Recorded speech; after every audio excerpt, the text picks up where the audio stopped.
Hi guys, James at Goddard Radio Moscow Beer and Metal Reviews again for you today with another video beer review.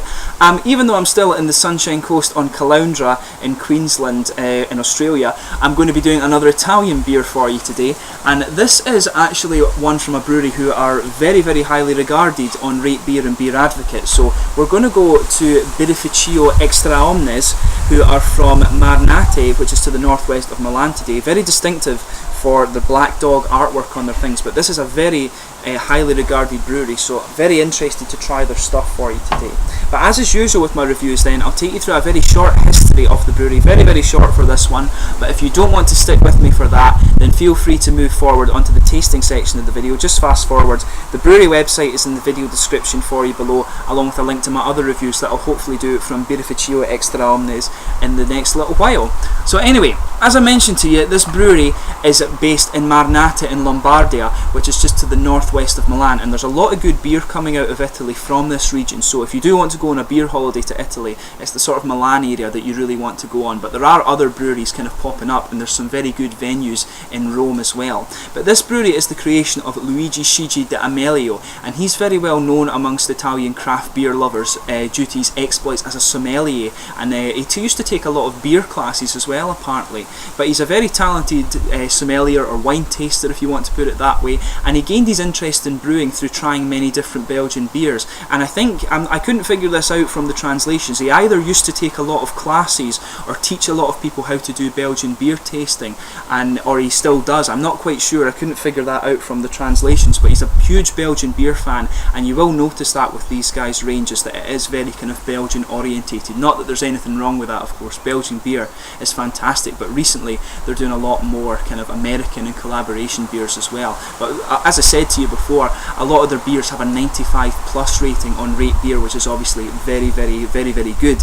And Schigi actually won the Brewer of the Year award in 2013 from the Italian Beast Year Network, so very kind of prestigious brewer and a very highly rated brewery. But the brewery itself was actually born in 2010 after some experimentation between the years 2007 and 2010, and it was formed as part of the El Mundo Coffee Company in Varese Marnate back in 2010.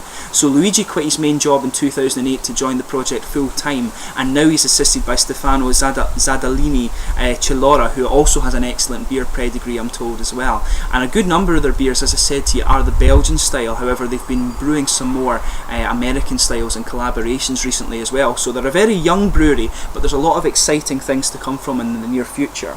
So that's your kind of brief history, if you like, of the brewery. I'll just let you have a little look at the artwork on this one now, because it's quite interesting. I'll just check that you're seeing this on the camera. So as you can see, it's a black dog, and the idea with this is the black dog is a reference to Cave Canem of Pompeii, and the idea behind this being on the artwork is that it's supposed to symbolise an ancient heritage with a modern twist. Now obviously, if you know anything about Italy, you'll know that it's a very old country, and they're very proud of their old traditions and things like that. So it's very cool that they've kind of brought out this kind of Roman kind of Pompeii, or Pompeii's even before the Romans, they brought out this kind of Pompeii heritage. And if you look very closely, I'm not sure how well you can see it on the camera, but the dog's lead, or leash as you would say in America, says licet insanire, and this is supposed to be a reference to having a right to be hung over and things, which is meant to be quite funny. I think it's one of these things that would get lost in translation a little bit, but I think the idea is that it's kind of, the government are always saying, oh, you need to be sensible with your beer drinking and stuff like that, but they've put this little thing on here that says you've got the right to be hung over if you kind of work hard, sort of thing. So that's, yeah, it's a nice little thing for you to look at. The bottle cap on this one is kind of quite plain on this, Extra Omnes on the top, but it's got quite a nice label artwork. I really like this kind of Pompeii style artwork that they've put on this. A really nice touch actually, so that you know it's an Italian beer. So just to tell you the other range of beers that they have, as I said to you, most of them are Belgian orientated, but they have, their core range includes the Blonde, Saison, Trippel, Bruin, Kerst, and then this guy, the Zest. So we'll get on to the tasting of this beer now. This guy is a 5.3% Belgian Pale Ale. Apparently it goes out a date at the end of this month, so it should be nice and good just to try just now. It's 5.3% on the Richter scale. It's a Belgian Pale Ale, so should be an interesting one for us to try. So without further ado, let's get this guy open and we'll get on with the tasting. This guy is very wet, so I'm not going to be able to get it open right away. A lot of condensation on this guy, so that sometimes happens when you do beer reviews, but you just need to go with it. So you can see a huge head on this. I'll just let it calm down a little bit. As you can see, a really kind of nice sort of Belgian-y pale colour to this one. A lot of sediment coming out actually at the same time. Must have been shaken up a little bit, this one, before. So we'll just pour it out and we'll take a little look at the colour quickly before we kind of get into the actual tasting of it. As you can see, if I bring this up to you, there's a lot of carbonation actually, there's a lot of sediment just sitting at the bottom of the thing here. But as you can see, if I put my fingers behind it, it's not transparent in the slightest. It's a very hazy, kind of pale goldeny colour. You can actually smell a lot of the kind of yeasty citrus coming out of this one before you even get into it. But really attractive looking beer actually. It looks like a very typical sort of Belgian, it actually looks a lot like a Belgian wit beer, and you can see a huge white frothy head on this one. But that's going to take a little while to settle, so I'll maybe just try and take a little bit off the top myself with this.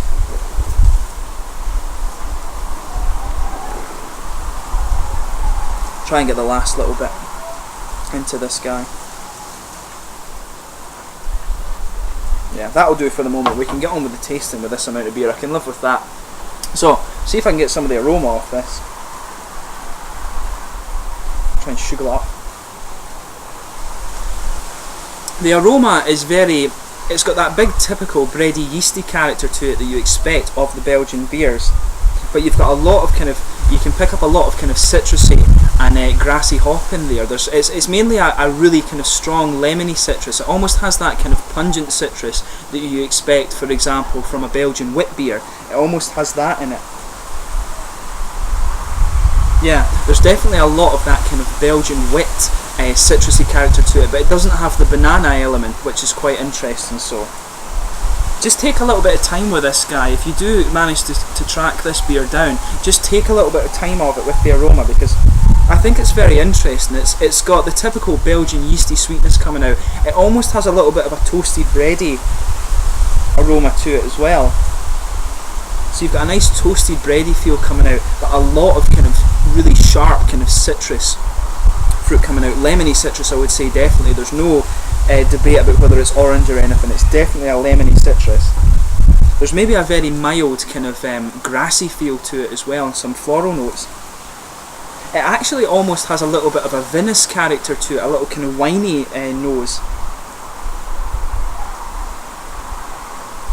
But if you sugar it up a little bit, you can pick up some kind of spicy element to it as well, that kind of Belgian-y spicy yeast character. So it's a very interesting one just to think about, and there's a lot of sediment in this, so it looks beautiful. It looks like a typical Belgian ale. You always expect them to have the huge head on this, but it looks like it. So let's give it a go and see how we get on. So this is the Zest from Birrificio Extraomnes in Marnate in the northwest of Italy. Cheers.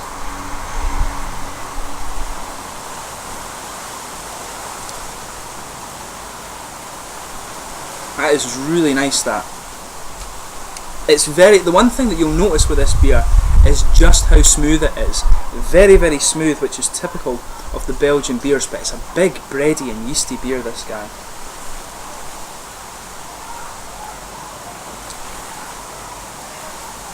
It has a nice wet mouth feel to it as well, so at the same time it is very refreshing. It's very smooth. The carbonation is it's a little bit prominent. It has a little bit of a kind of bite to it that helps bring out this kind of citrusy flavours that you can pick up in the aroma, but overall it's actually a very smooth beer.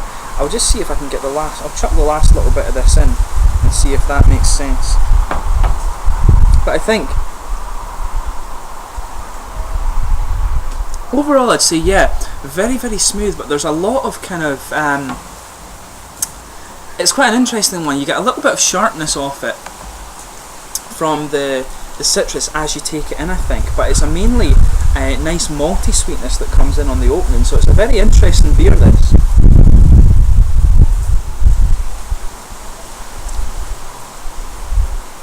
Yeah, so you've got a lot of nice kind of sweet smooth bready flavours, and the smooth mouthfeel really does help bring that out. But you've got a nice bit of yeast sweetness in there, and that's actually, as you're moving into the aftertaste of this, you'll notice this little spicy element that kind of sits in the middle of the tongue on the palate.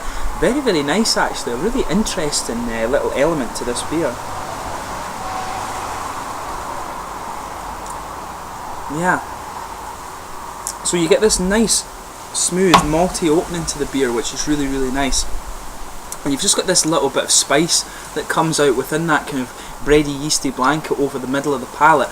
As you move towards the edge of the tongue, actually you're getting that nice kind of dryness from the lemony citrus, but it actually, in my opinion, it comes out as more of a kind of aromatic hop character, which is quite interesting. It's got that same kind of characteristic dryness to it. It's actually, even though it's very smooth in that, it's crisp at the same time, but then it does become quite dry. I've not taken a sip for a little bit at the moment, but you can really feel that dry character coming out over the tongue.